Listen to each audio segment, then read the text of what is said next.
हमारी दुनिया जंग के एक नए दौर में दाखिल हो रही है। एक ऐसा दौर जिसमें टेक्नोलॉजी और आर्टिफिशियल इंटेलिजेंस हम पर हावी होती जा रही है। डिजिटल टेक्नोलॉजी जहां हर इंसान की जरूरत बन चुकी है, इसी तरह मिलिट्री फोर्सेस भी टेक्नोलॉजी से भरपूर वेपन्स इजाद करने पर मजबूर हैं।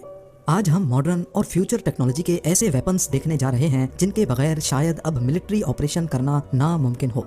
जेम टीवी की वीडियोस में एक बार फिर से खुशामदीद। नाज़रीन, आज से पहले मुझे भी यही लगता था कि एम बॉट सिर्फ वीडियो गेम्स में ही पाए जाते हैं, लेकिन हकीकत ये है कि ये रियल लाइफ में भी एग्जिस्ट करते हैं। स्नाइपर्स को रियल लाइफ में बहुत सारे चैलेंजेस का सामना करना पड़ता है, जिसमें विंड स्पीड, फॉग, डस्ट और सबसे बढ़कर मूविंग टारगेट को शूट करना होता है। इन सब चैलेंजेस को सिंपल बनाने के लिए सेल्फ गाइडेड स्नाइपर बुलेट बनाई जा चुकी हैं। ये अपने टारगेट को सिर्फ एक मर्तबा अच्छी तरह पहचान लेती है और फिर इसके अंदर मौजूद ऑप्टिकल गाइडेंस सिस्टम इसको खुद ही टारगेट की तरफ लेकर जाता है, फिर बेशक टारगेट मूविंग पोजीशन में ही क्यों ना हो, जैसा कि इस वीडियो में आप देख सकते हैं। इस स्नाइपर राइफल और बुलेट की सबसे खास बात यह है कि इसको कोई अनट्रेन्ड शूटर भी यूज कर सकता है। नंबर 8, मिलिट्री ऑपरेशंस के दौरान कभी कभार कीचड़ और पानी की वजह से गाड़ियों और ट्रक्स की मूवमेंट सर का दर्द बन जाती है। इस सिचुएशन से बचने के लिए अब फोल्डिंग रोड्स का इस्तेमाल किया जाने लगा है। एक 8x8 ट्रक जिसमें ये फोल्डिंग रोड रखा होता है, वो 10 मिनट के अंदर अंदर 165 फीट का रोड बिछा सकती है। एल्यूमिनियम से बना ये रोड 90 टन से भी ज्यादा का वजन झेल सकता है। इसकी खास बात यह है कि ये 4 फीट पानी के अंदर भी बिछाया जा सकता है। मिलिट्री ट्रक्स जिनका कीचड़ में फिसलने का डर लगा रहता है, वो आसानी से इस फोल्डिंग रोड के ऊपर से शैलो रिवर्स भी क्रॉस कर सकती हैं। काम पूरा होने के बाद इसको वापस फोल्ड करना भी बहुत ही आसान और ऑटोमेटिक प्रोसीजर होता है। नंबर 7, ये कोई मामूली गन नहीं है जिसमें गोलियां डलती हों, बल्कि इसको गोलियों के बजाय बैटरीज से भरा जाता है। ये एक ड्रोन गन है जो 2 किलोमीटर दूर तक भी ड्रोन को जैम कर सकती है। हाल ही में ड्रोन टेक्नोलॉजी के उभार की वजह से हमें ऐसे शानदार एरियल शॉट्स भी देखने को मिलते हैं जो आज नॉर्मल कैमरा से लेना पॉसिबल नहीं है।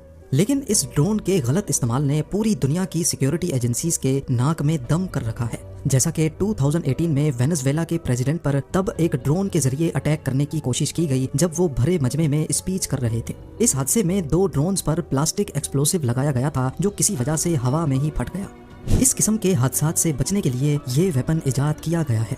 56 इंच लंबी और 7 केजी वजनी ये गन एक खास किस्म की रेडियो फ्रीक्वेंसी फेंकती है जो ड्रोन का उसके ऑपरेटर के साथ कनेक्शन तोड़ देती है। इसके नतीजे में ड्रोन का RTH यानी return to home function activate हो जाता है और वो वापस वहीं जाकर लैंड करता है जहां से उसने टेक ऑफ किया था। ये एक तरह का रेडियो फ्रीक्वेंसी जैमर है जो मीलों दूर तक भी काम कर सकता है।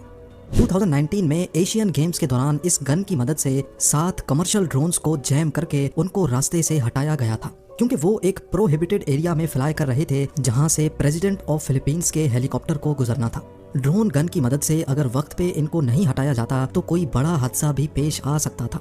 नंबर 6, ड्रोन गन तो ज्यादा से ज्यादा उसका ऑपरेटर के साथ कनेक्शन तोड़ सकती है, लेकिन अगर ड्रोन को कब्जे में लेना हो तो स्काई वॉल 100 बजूका काम आ सकता है। ब्रिटिश कंपनी ओपन वर्क्स के इस बजूका में ड्रोन के साथ फिजिकल होने का ऑप्शन मौजूद है। इसको ड्रोन की तरफ पॉइंट करके अगर फायर किया जाए तो ये एक नेट फेंकता है जो पूरे ड्रोन को ही जकड़ लेती है। उसके बाद इसमें लगा पैराशूट ऑटोमेटिक डिप्लॉय हो जाता है जो आहिस्ता आहिस्ता ड्रोन को नीचे लेकर आता है।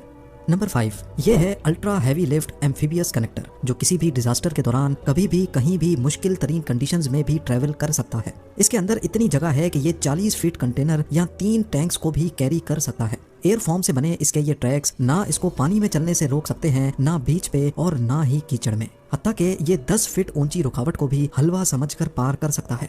नंबर 4, पुलिस और मिलिट्री को अक्सर दीवार की आड़ लेकर शूटिंग करनी पड़ती है। इसमें हमेशा खतरा रहता है कि कहीं कोई बुलेट आकर ना लग जाए, लेकिन अब एक ऐसा वेपन भी तैयार किया जा चुका है जिसमें दीवार के पीछे रहकर भी आसानी से निशाना लिया जा सकता है। कॉर्नर शूटर एक ऐसा वेपन है जिसके अगले हिस्से में वेपन या ग्रेनेड लॉन्चर लगाया जाता है। ये हिस्सा 60 डिग्रीज तक टिल्ट किया जा सकता है।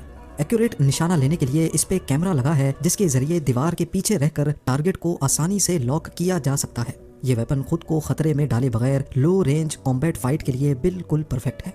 नंबर 3, ये है MQ-8 फायर स्काउट हेलीकॉप्टर जो आज तक का सबसे एडवांस्ड मिलिट्री ड्रोन हेलीकॉप्टर है। इसके फीचर्स की एक बहुत बड़ी लिस्ट मौजूद है। बगैर पायलट के ये 12 घंटे तक फ्लाई करता है और मीलों दूर बैठे कंट्रोल यूनिट को लाइव वीडियो फीड भी फराहम करता है। टेक ऑफ से लेकर लैंडिंग तक इसकी पूरी की पूरी फ्लाइट ऑटोमेटिक है, यानी ये अपने आप खतरा भांपता है और उसकी तरफ फ्लाई करके उसकी वीडियो फीड कंट्रोल यूनिट को भेजता है। इसमें लगे थर्मल और नाइट विजन सेंसर्स रात के वक्त भी दुश्मन की वीडियो कैप्चर करने की काबिलियत रखते हैं। ना सिर्फ इतना, बल्कि इसमें अल्ट्रासोनिक सोनोबॉयज भी लगे हैं जो ये ओशन में फेंककर अंडर वाटर सबमरीन्स और शिप्स को 150 किलोमीटर दूर तक भी डिटेक्ट कर सकता है। नंबर 2, ये बात तो सबको मालूम है कि सर्विस डॉग्स दुनिया भर की मिलिट्री और पुलिस में भर्ती किए जाते हैं। ये वो काम भी कर सकते हैं जो शायद इंसान के बस की बात नहीं होती, जैसा कि दूर से ही माइन या प्लांटेड बॉम्ब को सूंघ लेना। सर्विस डॉग्स की प्रोटेक्शन के लिए रेक्स स्पेक्स नामी ये गॉगल्स तैयार किए गए हैं जिसमें लगा वायरलेस कैमरा ऑफिसर्स को लाइव फीड देता है, फिर चाहे दिन की रोशनी हो या रात का घुप अंधेरा। वाटर प्रूफ होने के साथ साथ इसमें एक रेडियो सिस्टम भी नस्ब किया गया है जिसके जरिए रियल टाइम इनको इंस्ट्रक्शंस भी दी जा सकती हैं। और अब नंबर 1, ये है ब्लैक नाइट ट्रांसफार्मर जिसमें 8 इंजन्स और रोटर्स लगे हैं। जहां तक इसका काम जमीन पे चलने का होता है, ये 100 किलोमीटर पर आवर की स्पीड से चलता है और जैसे ही जरूरत पड़ती है एयर ट्रांसपोर्ट की तो ये 10,000 फीट की बुलंदी तक भी फ्लाई कर सकता है।